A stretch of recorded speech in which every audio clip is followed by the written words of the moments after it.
Son las 10 de la mañana en punto. Vamos a dar inicio a este webinar, eh, el cual, pues, para ello nos acompañará el doctor José Samara, quien es el director del Hospital Leonardo Martínez. El tema que el día de hoy, pues, nos reúne en este webinar es el COVID-19 y la situación actual, además de sus estrategias para poder detenerlo. Sabemos que este es un tema de mucha importancia, es un tema que todos los hondureños en este momento y bueno, y alrededor del mundo debemos estar conscientes de nuestra responsabilidad individual y nuestra responsabilidad personal para poder detenerlo sobre todo. Pero el doctor Samara será quien nos va a ampliar un poco más sobre la situación que pues nos presenta esa situación y necesidades de los servicios hospitalarios para la atención del COVID-19. Así que le damos la palabra al doctor José Samara, quien nos acompaña muy amablemente el día de hoy, a pesar de su agenda tan apretada a diario. Bienvenido, doctor. Muchas gracias, ¿qué tal? Muy buenos días a todos y a todas. Bueno, solamente una pequeña aclaración y voy a comentarles más o menos qué es lo que estamos haciendo en el Hospital Leonardo Martínez. La aclaración es, yo soy el presidente de la Fundación Hospital Leonardo Martínez Valenzuela. La fundación asumió el control de la administración del hospital en el 2016. Hemos estado trabajando con los clubes rotarios de San Pedro Sula, Club de Leones Fraternidad, Cibor Marín y una cantidad de personas altruistas que trabajan con nosotros en la fundación manejando el hospital. Yo llevo 30 años en la administración, o mejor dicho, llevaba 30 años como director del hospital desde 1990.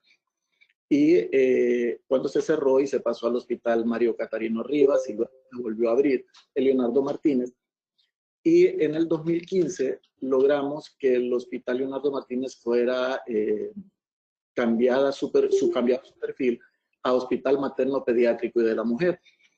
En el 2003 aproximadamente conseguimos la construcción de la maternidad por parte de JICA de Japón, y luego el BID también nos construyó la unidad de quirófanos, que es actualmente la sala COVID del Hospital Leonardo Martínez. Cuando comienza la pandemia de COVID, obviamente, y es conocido por todos, el país no estaba preparado. Nosotros como fundación tomamos la decisión, a pesar de que nuestro hospital no tenía ese perfil para manejo de pacientes COVID, y en vista de que no había ningún otro centro preparado y listo para la atención, nosotros asumimos ese reto en el Hospital Leonardo Martínez y abrimos la sala de COVID, que fue con la que inicialmente comenzamos a tener todos los pacientes. No esperábamos nosotros una avalancha de pacientes en el sentido de que vinieran comprometidos. Pensábamos que íbamos a empezar a recibir pacientes con sintomatología leve, máximo moderada, pero empezamos a recibir pacientes con sintomatología severa. De hecho, voy a hacer una presentación ahora sobre qué es lo que ha sucedido durante estos aproximadamente 2 meses y medio que tenemos de epidemia en Honduras y la pandemia mundial. Y para que ustedes puedan preparar, si tienen alguna pregunta, alguna duda, con todo gusto al final de la presentación podemos platicar sobre todas las interrogantes que puedan tener. Le agradeceré pasar a la primera diapositiva. Bien, el Hospital Leonardo Martínez. El Hospital Leonardo Martínez actualmente cuenta con 98 camas distribuidas de la manera que ustedes pueden leer. Contamos con los 7 intensivistas de la costa norte. Desafortunadamente, nuestro país no tiene suficientes médicos en las diferentes especialidades. Aquí en San Pedro Sula nosotros solo contamos con 7 intensivistas, especialistas en cuidados intensivos. En Tegucigalpa cuentan con el mismo número nada más. Y como es obvio, es bien difícil que 7 médicos intensivistas puedan atender todos los hospitales privados y públicos de la costa norte.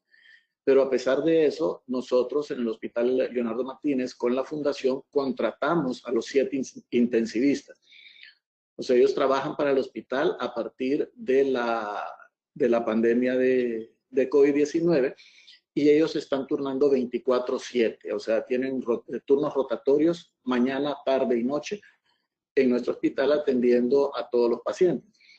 El Hospital Leonardo Martínez es el hospital más completo en cuanto a cuidados intensivos intermedios en la ciudad. Ustedes pueden observar, tenemos el triaje, es el área donde el paciente ingresa al hospital y es donde es evaluado y se define si él tiene que ingresar o si se envía a su casa con medicamentos. La sala de cuidados intermedios es el paciente que tiene más de 2 síntomas que son delicados y uno de ellos es la dificultad respiratoria. En la sala de cuidados intensivos nosotros tenemos 25 cupos. Estos ya son pacientes que están con alto flujo de oxígeno o intubados. Al inicio comenzamos intubando bastantes pacientes debido a que todavía no se había demostrado diferentes tratamientos, y a medida que fueron y que se fue viendo en diferentes países del mundo cómo estaban abordando, empezamos a ver que era necesario mejor colocarlos en alto flujo que ventilarlos, ya que el paciente ventilado pues había que dormirlo, anestesiarlo, y el cuidado de él era demasiado fuerte, y vimos que los pacientes con alto flujo de oxígeno, con una mascarilla especial con oxígeno de 0 a 70 litros por minuto, los pacientes podían oxigenarse mucho mejor mientras pasaba el cuadro de coagulación intravascular diseminada, que al principio se creía que era una neumonía, que eso cambió ya después de muchas autopsias que se hicieron en Italia y en diferentes países.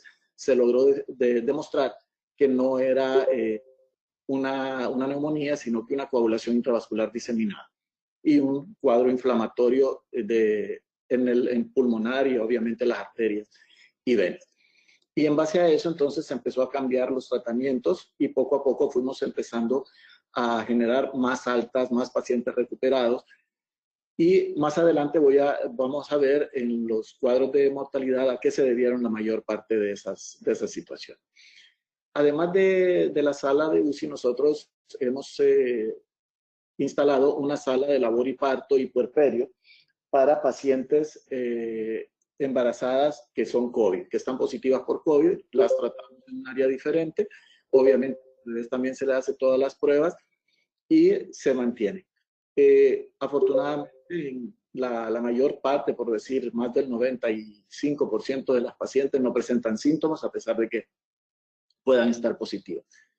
Actualmente nosotros contamos con 98 camas, pero está la propuesta a nivel de la Secretaría de Salud y a nivel de SINAJED en que si es necesario nosotros trasladaríamos la sala de maternidad, en la cual tenemos aproximadamente más de 100 camas, y las trasladaríamos la maternidad al Hospital Mario Catarino Rivas, y el Hospital Leonardo Martínez se convertiría al 100% en hospital COVID.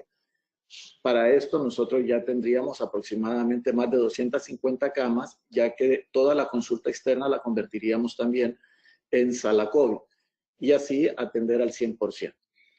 Actualmente el hospital pues cuenta con todo, el área laboratorial, el área de diagnóstico completa, tenemos tomografía, fluoroscopía, rayos X, ultrasonido, bueno, en otras áreas, mamografía, panorámico, etcétera, y todos los equipos están funcionando al 100% y están brindando la atención a todos los pacientes.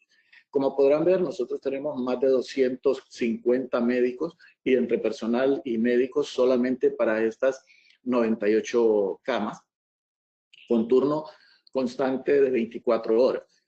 Y queremos abrir otra área que es la de consulta externa, probablemente con esas otras 50 camas, en la medida en que vamos aumentando los volúmenes de pacientes. Siguiente, por favor.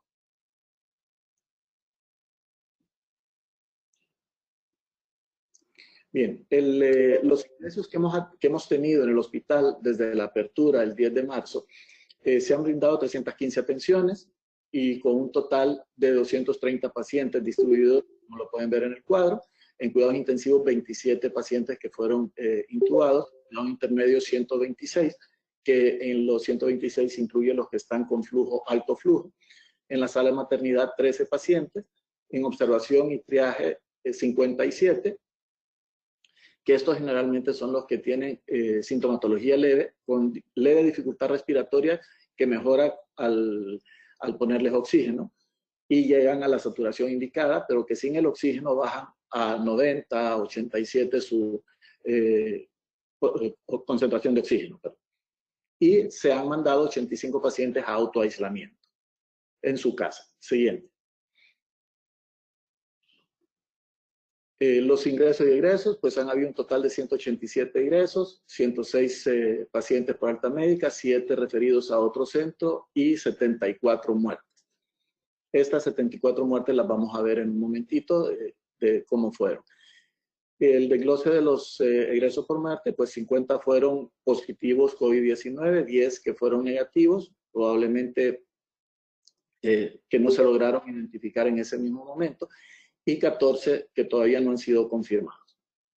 Siguiente. El desglose fallecidos en el mes de marzo 8, en abril 42 y en mayo, lo que vamos de mayo van 24.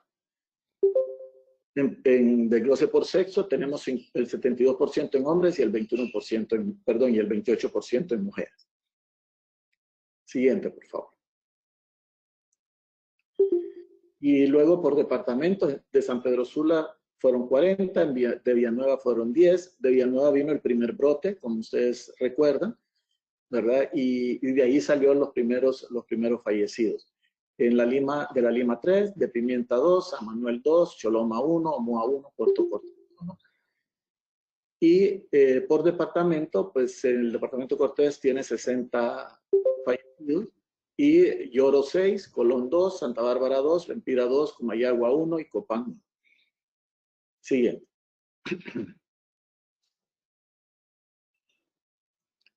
La morbilidad asociada a las primeras 6 causas. La morbilidad es aquel paciente que además de su problema de COVID, ya padecía de diabetes mellitus tipo 2, 1-2, tenía hipertensión arterial, tenía obesidad, tenía problemas de corazón, tenía enfermedad pulmonar obstructiva crónica y un 3% de embarazo.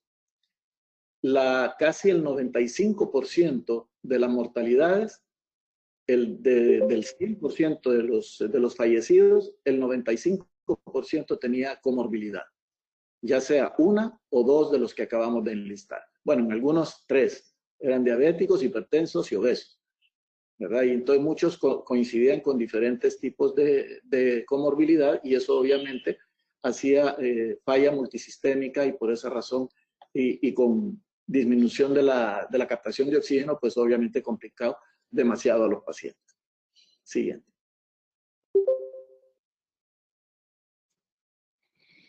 Bien, aquí está el número de muertes de acuerdo a los días de estancia. Un día fueron 17 pacientes que fallecieron casi antes de un día de haber estado ingresados. Eso significa que nuestra población todavía no está consciente del riesgo.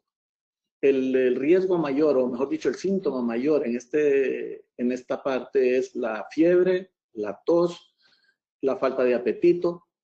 Esos 3 síntomas deben de llamar la atención. O sea, en algunos pacientes se presenta que la anosmia, o sea, que no sienten los olores, pierden el olor y pierden el sabor, ¿verdad? Pero esos son hallazgos incidentales que pasa en un porcentaje de los pacientes. Pero la gran mayoría, cuando empieza a tener tos fuerte, el malestar general, debe de acercarse, y eso lo hemos dicho en múltiples entrevistas que se nos han hecho, debido a que cuando llegan hemos tenido muchos pacientes que fallecen en el mismo vehículo, ni siquiera logran entrar al hospital.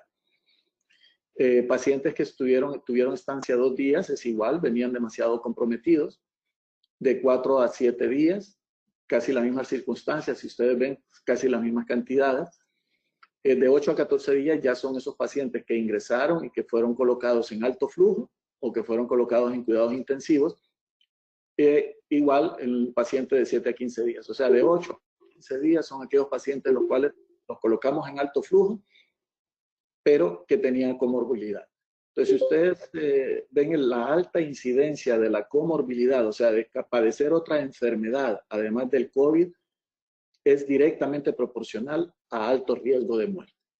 aunque no todos, obviamente, los que han tenido comorbilidades han fallecido, como ustedes lo han visto en las diapositivas anteriores, pero sí hay una alta incidencia de que al tener otra patología, el riesgo es más alto de poder perder.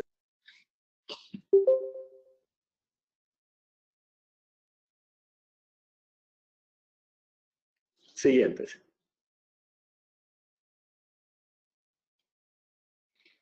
Bien, aquí es más o menos un resumen de cómo se trata a los pacientes. No voy a adentrar en eso, es parte médica nada más para que ustedes tengan una idea. Pero de acuerdo a los últimos hallazgos que se han empezado a dar en diferentes países del mundo y que incluso ya los empezamos a dar nosotros aquí, que son los famosos ya hondurizados, el maíz y el catracho. Entonces, el maíz es la parte que nosotros, que estamos el día a día, debemos de tomar en cuenta, ¿verdad? El maíz, las siglas son para macrodacin. Macrodacin es un antiséptico oral que pues se está vendiendo en casi todas las farmacias, aunque últimamente también se está pidiendo receta médica casi para todos los medicamentos de COVID para evitar el acaparamiento de los medicamentos y dejar a los pacientes que realmente lo necesitan sin ellos. El macrodacin se puede aplicar 3-4 veces al día, es en spray, tanto en las fosas nasales como en la boca, y eso es un antiséptico que ayuda a eliminar el virus que se encuentra todavía en la boca o en las fosas nasales.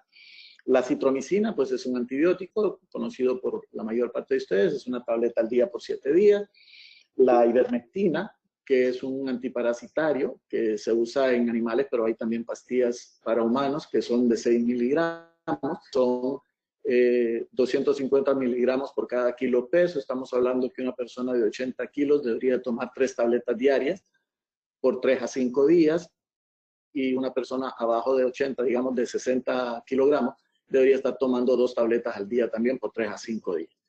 Y luego el zinc, que es una tableta diaria mientras dure la epidemia, igual que la vitamina C, que es otro componente que ayuda a aumentar las defensas del organismo.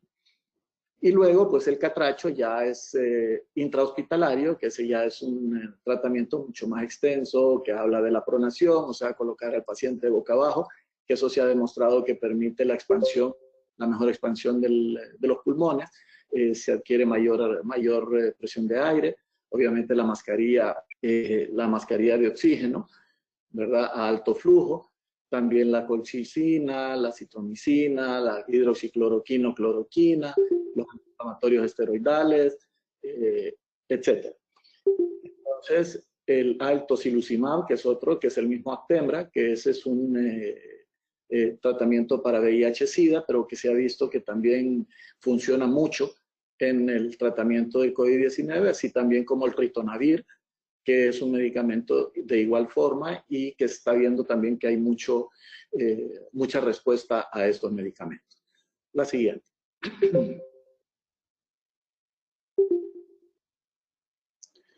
Bien, esta es la etapa 2, la fase pulmonar, que les mencionaba también. Solo voy a dejar un momentito que ustedes la vean. Es ya para los pacientes más delicados, ¿verdad? Y cómo se maneja intrahospitalariamente. Estos tratamientos van cambiando, obviamente de acuerdo a qué otras patologías tiene el paciente, también porque para no interactuar diferentes medicamentos con los medicamentos que ya actualmente toma el paciente. También estamos hablando de que en esta etapa nosotros también a través de CEMESA, y lo estamos haciendo de forma gratuita, estamos tomando el plasma convaleciente, o sea, un paciente que ya tuvo COVID-19, que ya tiene 2 resultados negativos. Nosotros somos los únicos, y luego la Cruz Roja, pero la Cruz Roja todavía, entiendo, no lo están haciendo. Nosotros ya tenemos casi un mes de estarlo haciendo. Estamos tomando plasma de convaleciente, o sea, los pacientes que ya tienen los 2 resultados negativos, nosotros les tomamos 2 unidades de plasma, y de acuerdo al tipo de sangre, nosotros nos aplicamos en el Leonardo Martínez. Igual, todo es 100% gratuito a los pacientes con con COVID de acuerdo al tipo de sangre y hemos visto bastante buenos resultados. Poco a poco vamos viendo el incremento y la mejoría de cada uno de los pacientes. Obviamente hay ciertos pacientes que sí se les puede aplicar, hay otros que no, ¿verdad? Y entonces eso se está haciendo el estudio con los intensivistas, con los internistas y con el grupo también que está trabajando con el plasma de hematólogos que está trabajando con plasma de convaleciente. Siguiente.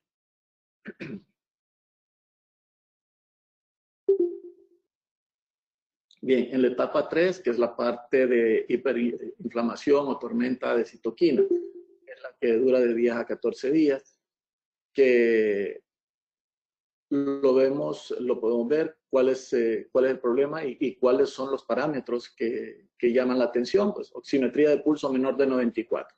La oximetría normal en todos nosotros tiene que andar entre 98 y 99% casi siempre.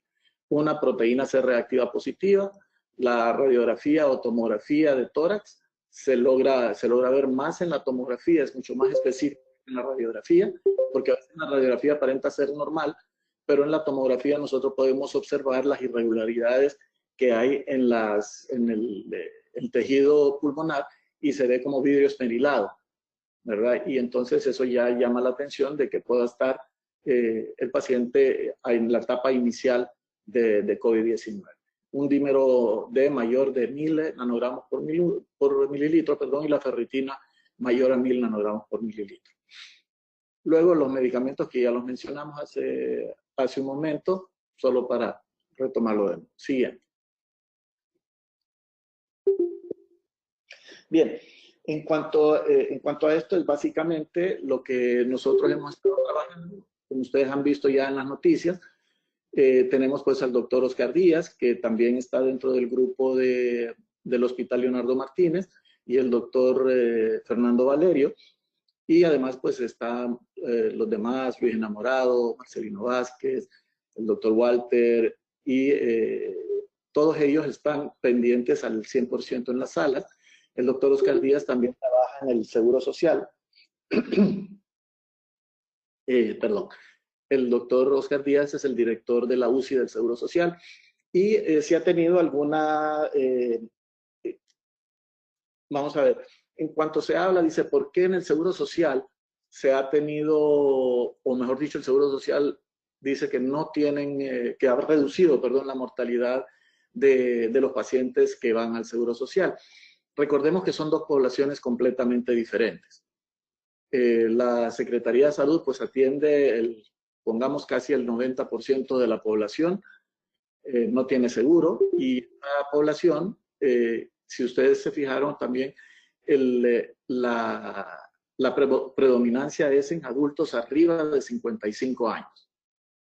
O sea, adultos arriba de 55 años con diabetes, con hipertensión, con cualquier otra patología, insuficiencia renal. Nosotros, de hecho, también instalamos en el Hospital Leonardo Martínez una unidad de diálisis para todos estos pacientes. También instalamos la unidad de terapia respiratoria, ventilatoria, porque todos estos pacientes, cuando salen de cuidados intermedios intensivos, que tuvieron alto flujo y todo, tienen problemas pulmonares. Por lo tanto, tenemos 2 especialistas en fisioterapia pulmonar para ayudar a estos pacientes a conllevar su problema y a ir mejorando su capacidad respiratoria y ventilatoria.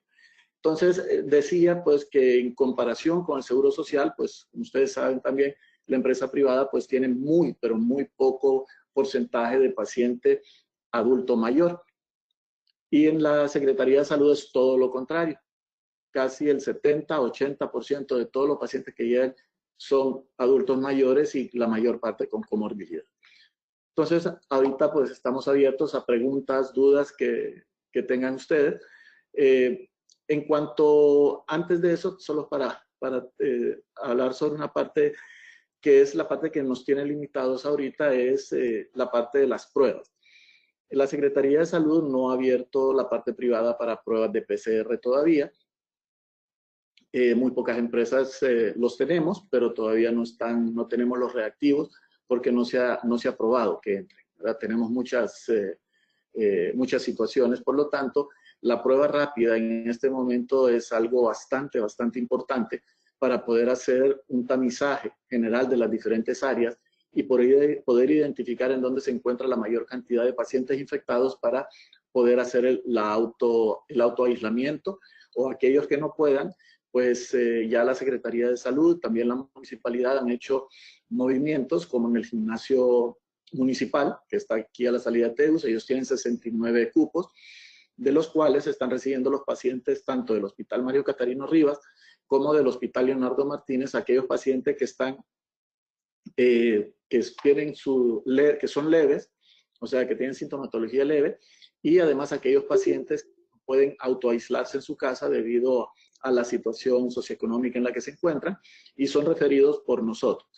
Luego está también la Cámara de Comercio, Expocentro, que también hay un área completamente arreglada, que todavía no ha sido aperturada, pero que ya va a ser en los próximos días aperturada para poder tener a esa otra población que no se puede autoaislar en su vivienda, para poder ir resolviendo. Pero para eso nosotros tenemos que tener suficientes pruebas rápidas que no ha tenido. El Seguro Social trajo, se le acabaron en menos de un mes. Creo que trajo más de 250,000 pruebas.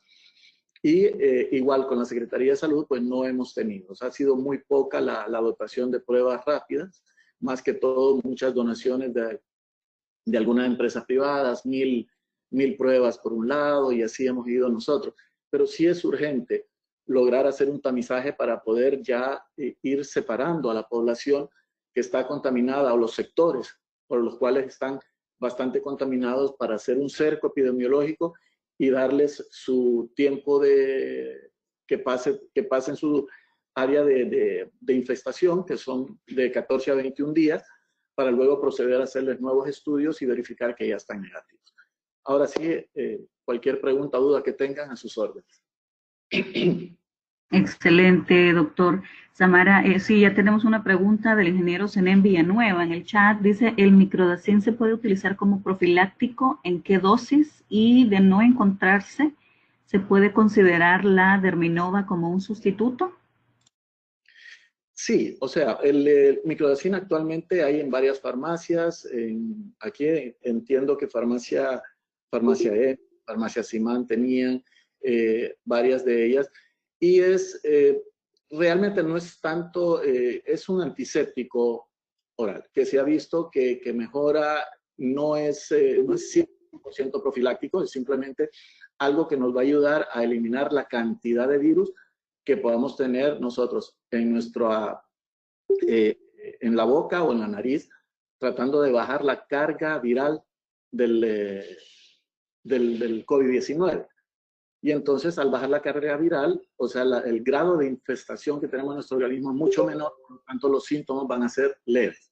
Al igual que el tomar el maíz, el grupo de medicamentos del maíz, que son cuando ya comienzan los síntomas, y que tomando eso a manera inicial nos va a evitar cualquier tipo de complicación a futuro. Ok, perfecto. Bueno, aquí nos hacen otra pregunta, dice, porque con esa duda, ¿verdad? Hay tantas teorías, queremos realmente asegurarnos de esta información. Dice, ¿funcionan las cámaras sanitizantes? Bien, hay cualquier cantidad de cámaras sanitizantes, con diferentes tipos de productos, ¿verdad? Muchas de ellas con amonio cuaternario.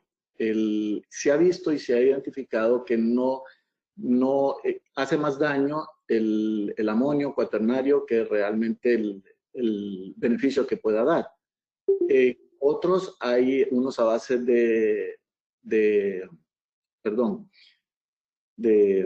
que es, se me olvidó el nombre, ya me voy a acordar del nombre, pero la mayor parte solamente sirven de entrada y salida, pero no es, hasta el momento nosotros hemos estado viendo, leyendo en diferentes documentos y todo, y no hay ¿cómo le digo?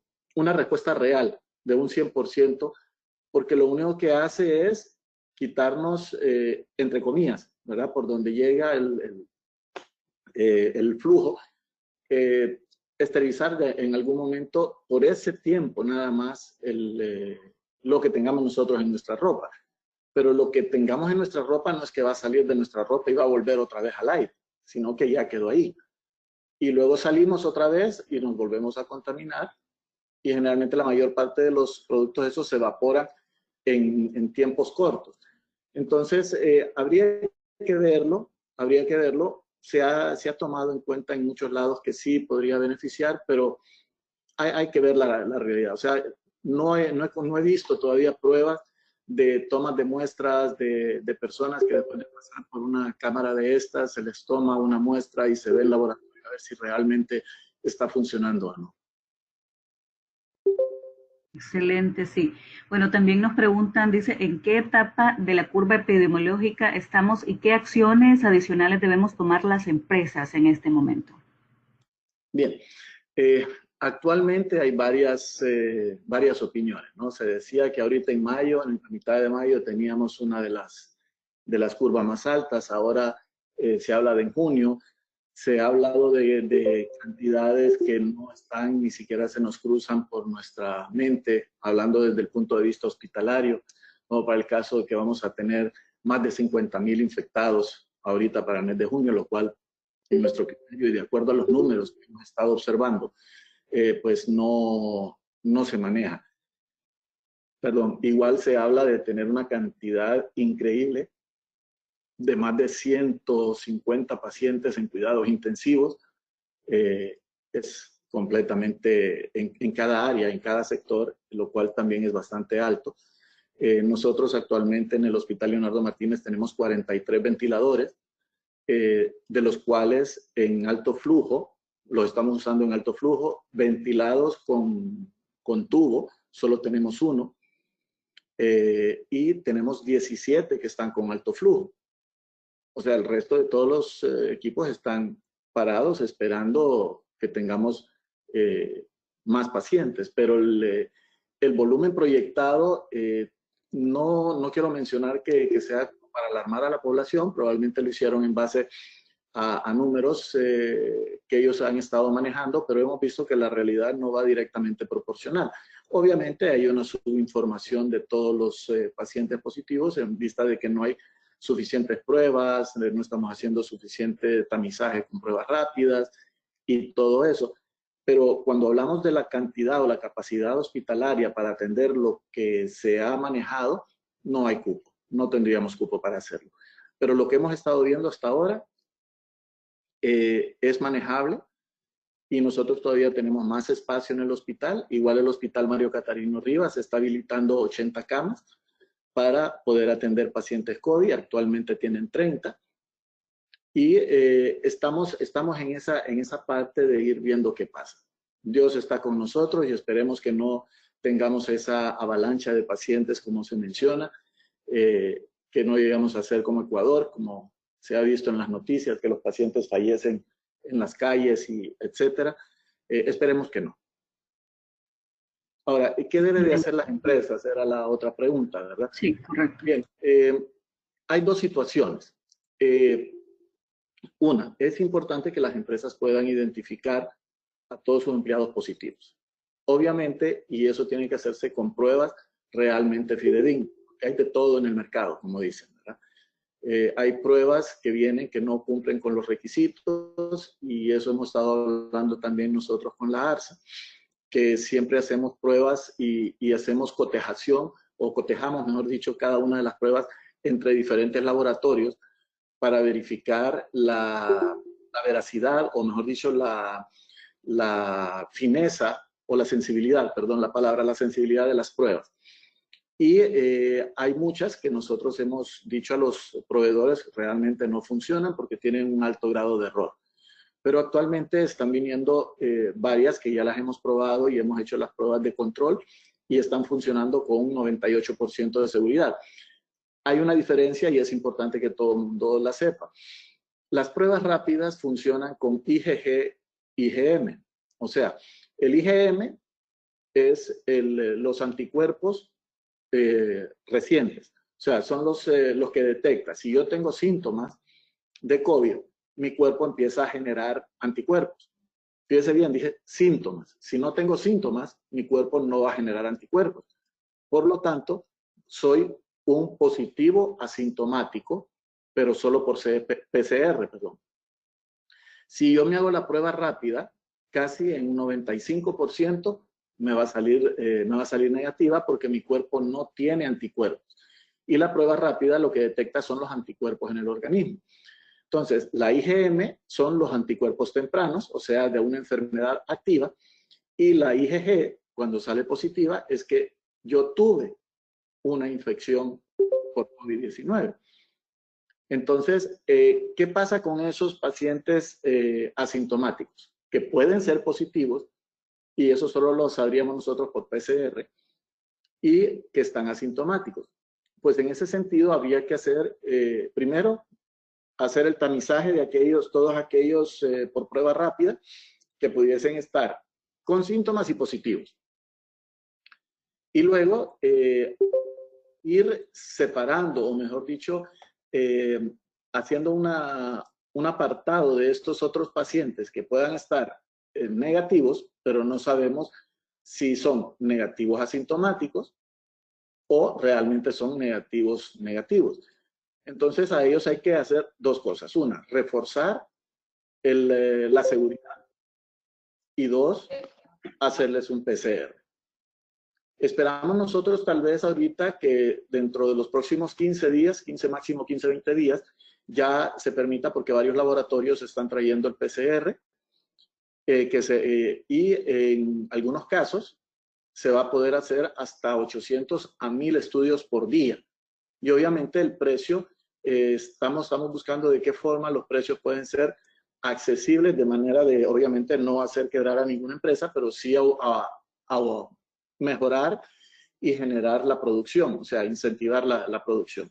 Pero aquí la parte más importante para las empresas es identificar a los que están positivos, porque si están positivos ellos, su familia casi en un 90% también está positiva.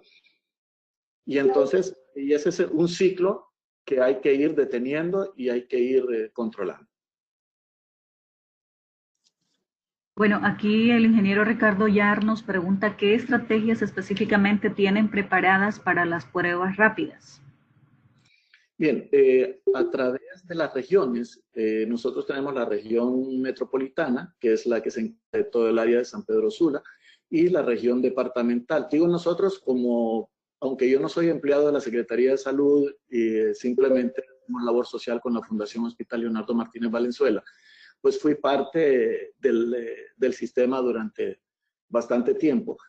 Y lo que hemos estado haciendo es haciendo coordinación de trabajo para ir haciendo los tamizajes que les mencionaba, obviamente tratando de obtener la mayor cantidad de pruebas rápidas para poderlo hacer, y así ir segmentando las áreas de mayor contagio y poder ir, obviamente, también dándole tratamiento a toda esa población.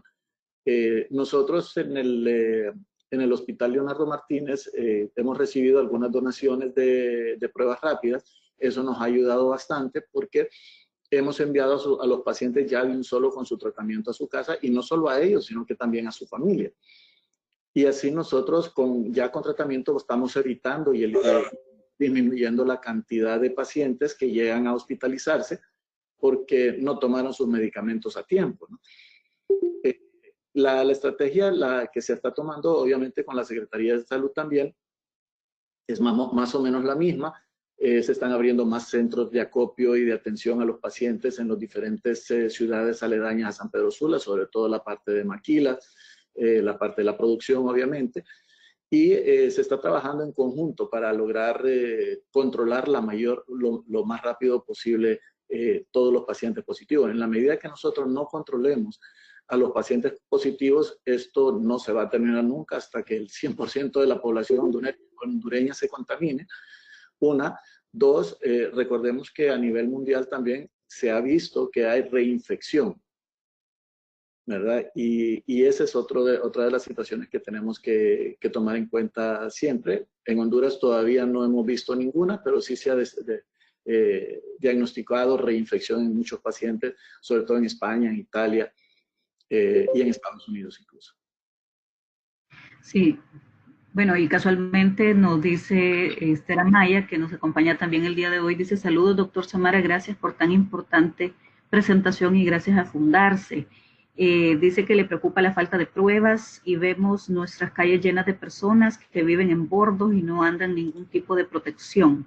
Gracias a su personal en la línea de crisis por su gran trabajo, Dios les proteja. Y también nos pregunta que si la sal puede ayudar a falta de microdacin. Correcto, gracias Esther. Buenos días. Sí, la sal es lo que sea una pequeña cantidad de sal en la lengua, luego con la misma saliva se hace un poquito de enjuague bucal con la misma sal y hace el mismo efecto del microdacin. Tiene toda la razón Esther, eso es algo casero, por decirlo así, y da muy, muy buen efecto también sin necesidad del microdacin. Entonces, sí funciona muy bien. Sí, funciona muy bien. Y con lo de las pruebas, pues le mencionaba, la Secretaría de Salud está haciendo bastante movimiento ahorita para lograr obtener las pruebas, tanto mayor número de PCR como las pruebas rápidas para poder hacer los tamizajes, que eso es mucho más rápido que el PCR, que tarda aproximadamente 4 horas por resultado. Sí, en ese sentido también el ingeniero Ricardo Yar nos pregunta cuántas pruebas rápidas necesitan en el Hospital Leonardo Martínez. Bien, nosotros hemos estado viendo la situación, nosotros hemos hecho más o menos números porque tenemos que revisar todo el área de la costa norte en la atención. Nosotros pensamos que más o menos entre 20 y 30,000 pruebas inicialmente serían suficientes en la primera etapa para poder hacer ese tamizaje alrededor y poder lograr parar por lo menos en parte la infestación, que ese es el problema. Lo que mencionaba Esther también de los bordos y todo eso, mientras nosotros no logremos identificar también a toda la gente de los bordos que se encuentra en medio de San Pedro Sula en todos lados, que podamos nosotros identificarlos y aislarlos y darles medicamentos a aquellos que tienen síntomas, ellos siempre van a ser un foco de contagio. Porque usted los ve parados en la calle, la gente se para, les da alimentos, que bien, que se les apoya y a ellos más que a nadie, que son personas necesitadas, hay que apoyarlos, pero al mismo tiempo también hay que cuidarlos, porque ellos son parte del foco que podría mantener a la ciudad de San Pedro Sula y alrededores sin poder controlar el COVID.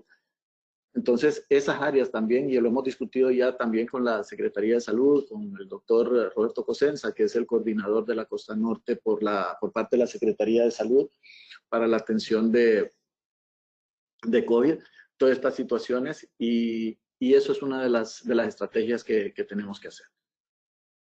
Muy bien, Anuar José nos pregunta, dice, ¿nos podría ampliar más sobre el tratamiento de hidroxicloroquina y la fórmula Catracho? Bien, la parte de la hidroxicloroquina, esta se utiliza más que todo en la fórmula Catracho, pero la fórmula Catracho es intrahospitalaria al 100%.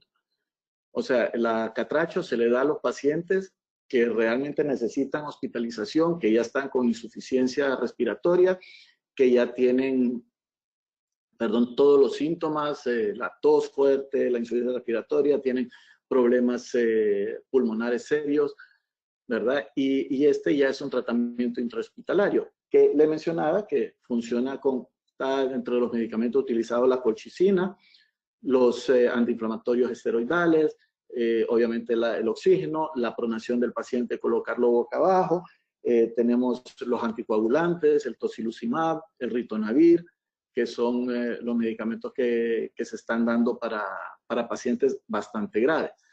La más importante para nosotros en este momento, o para todos los del día a día, incluyéndonos a nosotros que somos los que estamos dando atención directa, incluso que manejamos y que vemos pacientes constantemente, es la parte del maíz, o sea, por sus siglas, ¿verdad? Del maíz es el macrodacin o la sal, como mencionaba bien, en un enjuague bucal con sal, la citromicina, que es el antibiótico, la ivermectina y el zinc, ¿verdad? Sería la parte más importante. Ahora, la parte del catracho, como les mencionaba, ya es 100% intrahospitalario. y ese ya las dosis cambian de acuerdo al tipo de pacientes, a las comorbilidades que tenga y todo eso, y no es el 100% de la fórmula catracho que se le da a todos los pacientes. O sea, algunos solo toman 2 o 3 de esos medicamentos, otros pueden ser 4 a 6 medicamentos, depende del tipo y complejidad de cada paciente.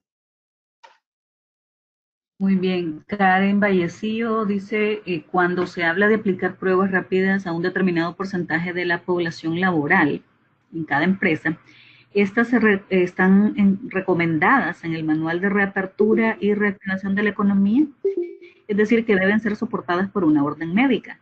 En algunas empresas solo tenemos enfermería o enfermera profesional, dice. Bien, ok, ese es algo que todavía se está discutiendo. No necesariamente la prueba rápida tiene que ir autorizada por una orden médica. En el caso de las empresas pueden tomar la decisión de hacer las pruebas rápidas en todos sus empleados. De hecho, ya muchas empresas ya lo iniciaron. Yo conozco por lo menos 15 empresas que ya iniciaron a hacer pruebas rápidas con sus empleados, perdón, y también se hace con los negativos, se hace un tamizaje aleatorio con PCR para verificar si están negativos o están positivos, si están realmente negativos o si salen positivos por PCR. Pero eso es una estrategia que cada empresa puede tomar a título personal sin necesidad de una aprobación directa de nadie. Simplemente contactar a alguno de los laboratorios, hospitales, etcétera, que brindan ese tipo de servicios y poder hacérselo a todos los empleados, o si quieren hacerlo por grupos, etcétera, pero ya es una estrategia directa de cada empresa. Excelente. Dice Eric Bustamante, doctor, antes que nada, gracias por su exposición. Mi pregunta es, en cuanto a la prevención, dice, antes de la fase 1, ¿cómo se puede potenciar el sistema inmunológico? Ya sea antioxidantes, vitamina C, zinc, si nos puede brindar mayor detalle.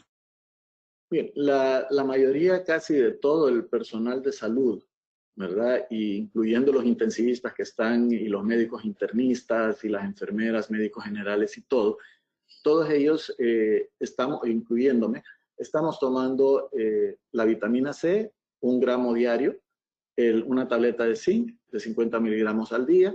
Estamos ya sea usando el macrodacin o usando también la sal, simplemente para eliminar el posible foco bacteriano, aunque si se usa mascarilla y todo. Últimamente también se ha demostrado que la vitamina D, ¿verdad?, ayuda mucho a mejorar el sistema inmunológico. Entonces, básicamente es eso, son las vitaminas, y se puede conseguir también la vitamina D, y esos ayudan a potencializar o a mejorar el sistema inmunológico. Y sí se ha podido comprobar que han disminuido incluso mucho los síntomas en personas positivas, que gracias a esto, pues, los síntomas son leves o casi imperceptibles. Recordemos también otra cosa. Hay un alto porcentaje de pacientes, o de personas, mejor dicho, estamos hablando arriba del 80-85%, que son leves sintomáticos o positivos asintomáticos. O sea que no es el 100% de las personas que pueden salir positivas, por lo tanto no hay que alarmarse, no hay que decir me va a pasar algo, ¿verdad?, si me da el COVID. Y si ustedes revisan el número de muertos en comparación con la población hondureña, se van a fijar pues que obviamente hace falta el tamizaje general, porque a menos exámenes de laboratorio, obviamente mayor porcentaje de muerte. Pero cuando nosotros hacemos el tamizaje y elevamos de repente del número actual de positivos que tenemos, en mi criterio, eso está 4 veces arriba, mínimo. Si hacemos obviamente todas las pruebas necesarias en todo el país. Entonces ya el porcentaje de mortalidad es menor, y mucho menor. Y si tomamos en cuenta como les decía, que más del 90% de los pacientes que fallecen porque tienen una comorbilidad, casi está definida una población de alto riesgo, y es esa, edad alta, pero acompañada de cualquier tipo de enfermedad o comorbilidad. Y como les decía, ya sea diabetes mellitus tipo 1 o 2, hipertensión arterial, cáncer, insuficiencia renal, problemas cardiológicos, etcétera, son alto riesgo. Pero como les decía, no necesariamente por tener eso la persona va a fallecer, ¿verdad? Porque hemos tenido tanto en la privada como en la pública pacientes de 80, 85 años con comorbilidades que han salido sin ningún problema. Igual en el Leonardo Martínez, pacientes de edad avanzada con 2 o 3 patologías y que han logrado salir. Depende de la fortaleza, pero lo que sí es el común denominador es que sí, casi el 90 y pico % de los pacientes con comorbilidad tienden a fallecer. Entonces, tomar en cuenta eso nada más y hacer lo correcto pues, en base a la estrategia de cada uno. Sí, bueno, doctor Samara, no sé si hay actualmente alguna iniciativa en cuanto a temas de las pruebas rápidas actualmente en el país. Bien, le decía, nosotros con el doctor Roberto Cosenza nos hemos sentado en diferentes oportunidades, ya que nosotros hemos estado pues desde el inicio en toda esta situación y estamos bien de cerca también con el ministro Lisandro Rosales, con Emilio Silvestri, que están trabajando fuerte en toda esta parte, obviamente con la señora ministra, con la licenciada Alba Luz, perdón, y estamos trabajando en buscar la forma de poder, como le decía, tamizar la gente, o sea, poder tener un verdadero diagnóstico general para llegar a aislar a esos pacientes. En la medida que nosotros podamos ir cerrando esas puertas y pudiendo, aislar a esos pacientes por lo menos 14 a 21 días, nosotros vamos a ir teniendo cada vez menos y menos casos positivos para lograr aplanar la curva. Y de eso se trata. Todo el engranaje y toda la logística en esta parte, en mi criterio personal, y obviamente es algo que se ha estado tratando de manejar. Es preocupante ver, obviamente, cuando sale por número de cédula toda la gente. Bueno, yo no he parado desde que comenzó el toque de queda. Yo todos los días voy a Leonardo, paso en el Catarino, paso en la universidad, y uno va por las calles y siempre ve gente por todos lados. Siempre hay gente, ya sea gente en bicicleta, en moto, en carro, y muchos de ellos, como mencionábamos, sin protección, sin ninguna medida de protección. Y en los mercados, lo que vimos, que también la gente llega ya como que sin nada, no usa ningún medio de protección. Incluso se les ha dado, se les proporciona. Yo lo he visto, les contaba la vez pasada que en una reunión que teníamos al 911, en un trayecto desde el Hospital Leonardo al 911, que solo toma 4 o 5 minutos, me puse a contar todas las personas que estaban en grupo con mascarillas sin tenerlas colocadas adecuadamente, y conté 49 personas en grupos con mascarillas, pero que las mascarillas estaban colgando del cuello como si fuera un collar, y platicando en grupos de 2, 3, 4 personas alrededor. Entonces todavía nuestra gente no entiende la importancia y la gravedad. Pues yo puedo ser asintomático positivo, yo no voy a tener el problema, pero si tengo mi familiar de edad avanzada con una comorbilidad, yo me convierto indirectamente en asesino, porque le voy a pasar esa enfermedad a mi familiar.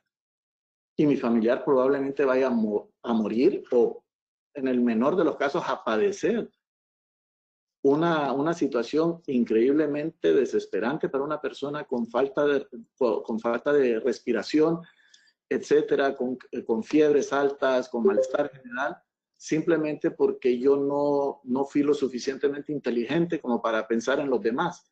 Pues mucha gente dice, no, pues si a mí me va a dar, yo soy una persona joven, no va a pasar nada. No, yo no pienso en mí, yo pienso en las otras personas que yo puedo contagiar, ¿verdad? Y hemos visto casos y tenemos casos de hijos que contagiaron a sus padres y sus padres fallecieron. los dos. Y el hijo está bien tranquilo como que si no pasó nada. Entonces, Así es. la parte más importante. Así es, sí. Definitivamente que es un tema de responsabilidad también personal, individual y bueno, y social de cada uno de nosotros.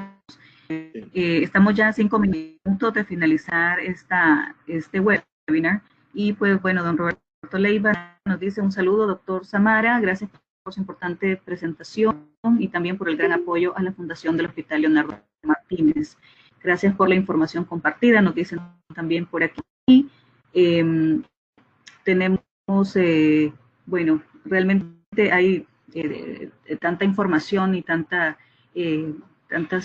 consultas, pero definitivamente esto es un tema de responsabilidad tanto como ciudadanos, ¿verdad? Y dentro de las empresas, pues de tomar las medidas correspondientes que toca para cada uno de los sectores. No sé si usted tiene algunas últimas palabras para poder cerrar esta sesión tan importante.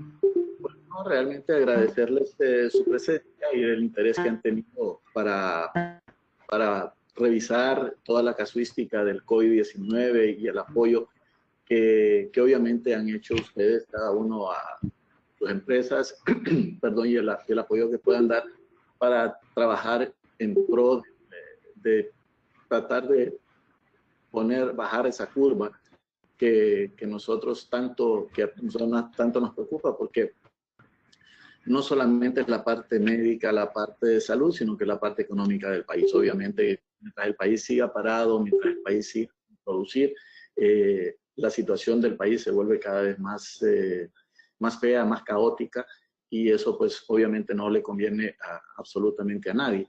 Entonces, estamos a sus órdenes, cualquier duda o consulta que ustedes tengan. Mi número de celular es el 9991-5700.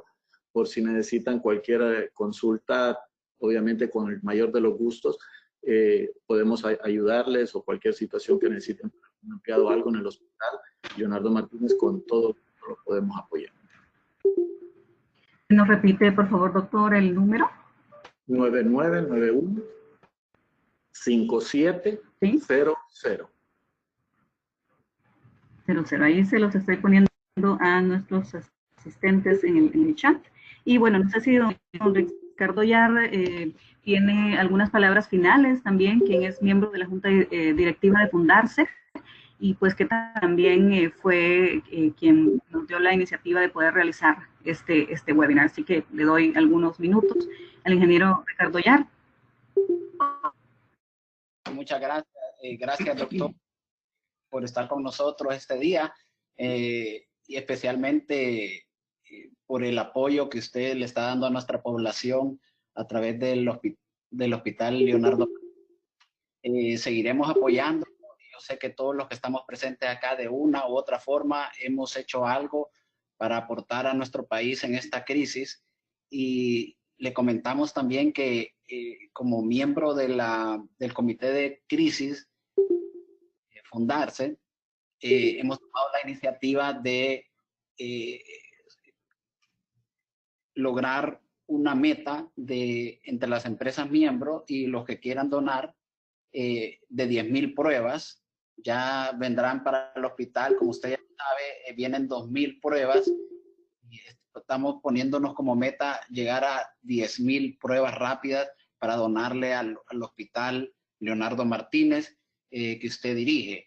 Así que los que quieran sumarse a esa iniciativa pueden contactar a Fundarse con Arely Maldonado al 9463-3605, o a través de los canales de comunicación de Fundarse. Y como lo vimos, pues el Hospital Leonardo necesita de mucha ayuda, y este es el momento en que tenemos que decirle presente a nuestra patria.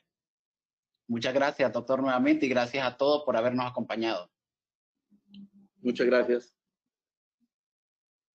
Excelente. Bueno, aquí ya les estoy escribiendo los números. También, pues, la importancia de visitar la página de Fundarse COVID-19, fundarse.org, donde van a poder encontrar toda la información del comité de emergencia para poder ya sea realizar sus donaciones, su apoyo con estas pruebas rápidas que nos acaba de mencionar el ingeniero Yar, ¿verdad? Así que ahí está toda la información, pueden encontrarnos en la página de Fundarte para poder apoyar al Hospital Leonardo Martínez con estas pruebas rápidas. Así que muchísimas gracias, doctor Samara, muchísimas gracias a todos los que hoy se conectaron.